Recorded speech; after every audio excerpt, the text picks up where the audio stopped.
हमको दिया गया है कि सिद्ध कीजिए कि आवेशित संधारित्र की स्थितिज ऊर्जा जो होती है बेटा U बराबर 1/2 CB²। ये हमको बेटा प्रूफ करनी है। क्या करना हमको?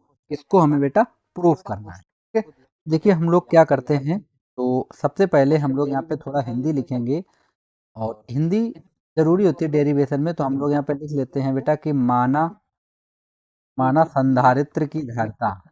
हम मान लेते हैं यहाँ पे संधारित्र की धारिता।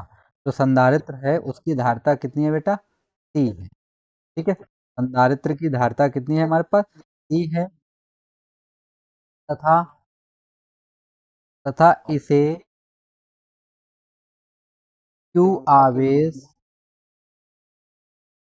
क्यू आवेश देने पर क्यू आवेश देने पर इसका विभवांतर विभवांतर बेटा कितना हो जाता है? बी हो जाता है। बी हो जाता है। ठीक है, अब इसका विभवांतर कितना हो जाता है बेटा? बी हो जाता है। अब अगर हम अतः यहाँ पे लिख देते बी व क्यू के बीच अगर हम बेटा एक ग्राफ खींचें, के बीच ग्राफ ग्राफ एक सरल रेखा में एक सरल रेखा में होगा बेटा। किसमें होगा? एक सरल रेखा में। हाँ, ठीक है? तो एक ग्राफ बनाते हैं हम लोग। देखिए यहाँ पे एक यहाँ से हम लोग चित्र ले लेते हैं और एक ग्राफ यहाँ पे बना लेते हैं। ठीक है,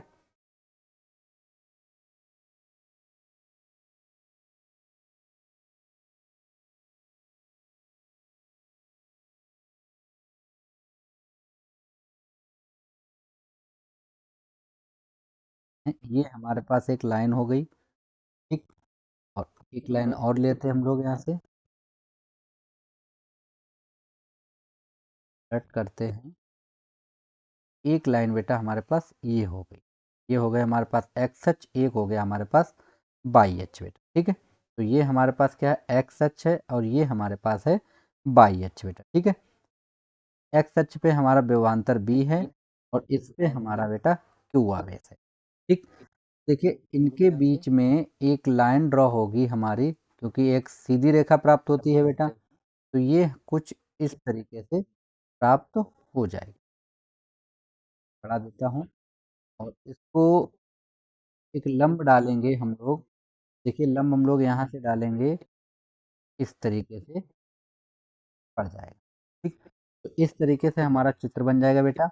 तो देखिए यहाँ पे हमें क्या क्या दे रखा है, ये बिंदु हमारा हो जाएगा ओ, और यहाँ पे बिंदु हमारे पास है बेटा एक ए। ठीक है, तो ये हो गया हमारे पास क्यू आवेश, और इनके बीच की दूरी कितनी है बेटा? बी है। ओके, तो देखिए इसको हम लोग किस तरीके से हल करेंगे, यहाँ पे हम लोग इसको लिख लेते हैं। ये तो सभी पता है, ये बाई डैश हो जाएगा, ये हमारा एक्स डैश हो जाएगा। ओके, अब देखिए वैद्युत स्थितिज ऊर्जा, यहाँ पे लिखेंगे कि वैद्युत स्थितिज की ऊर्जा बराबर हो जाएगा हमारे पास त्रिभुज ओ ए बी का क्षेत्रफल। ठीक है, ए ओ बी, ए ओ बी का क्षेत्रफल, ये बिंदु हम ले देते हैं बी। ठीक है, अब इसका क्षेत्रफल बेटा त्रिभुज का जब भी निकालते हैं तो क्या होता है? त्रिभुज का क्षेत्रफल 1/2 आधार गुणे ऊंचाई होता है। ठीक है, तो यहाँ पे हम लोग फार्मूले में लगाएंगे। देखिए हमारे पास कितना स्थितिज ऊर्जा होती है बेटा? यू, तो यू बराबर हो जाएगा 1/2 आधार गुणे ऊंचाई हो जाएगा बेटा। ठीक है, अब देखिए बेटा कितना हो जाएगा? 1/2 आधार हमारे पास कितना है? आधार हमारे पास है ओ बी बेटा। कितना दिया हमको? ओ बी, और ऊंचाई हमको दी गई है कितनी बेटा? A B. तो यहाँ पे हम लिख लेते हैं ए टू बी, तो ये हो जाएगा 1/2। ये हमारे पास दिया गया ओ बी, हमको दिया गया बेटा कितना? बी, और ये हमारे पास है क्यू। तो देखिए हमारे पास क्यू बराबर आ गया कितना बेटा? 1/2 बी क्यू। 1/2 बी क्यू निकल के आ गया हमारा। ठीक है, अब देखिए बेटा यहाँ पे एक फार्मूला होता है, क्यू बराबर होता है बेटा कितना? C B. क्यू बराबर कितना होता है बेटा? सी बी होता है, तो यहाँ पे हम लोग वैल्यू रखेंगे। तो देखिए हमारे पास क्या निकल के आएगा बेटा, यहाँ पे लिखिए तो u बराबर है 1/2। यहाँ पे हमें दिया गया है कि q की जगह पर रखते हैं हम लोग सी बी, यहाँ पे रखते हैं सी बी इंटू हो जाएगा बेटा बी, तो u बराबर आ जाएगा 1/2 सी बी। तो यही बेटा हमको प्रूफ करना था। ओके, आई होप सभी बच्चों को क्लियर हो गया होगा। कोई भी डाउट हो आपको तो बेहिचक आप बेटा पूछ सकते हैं।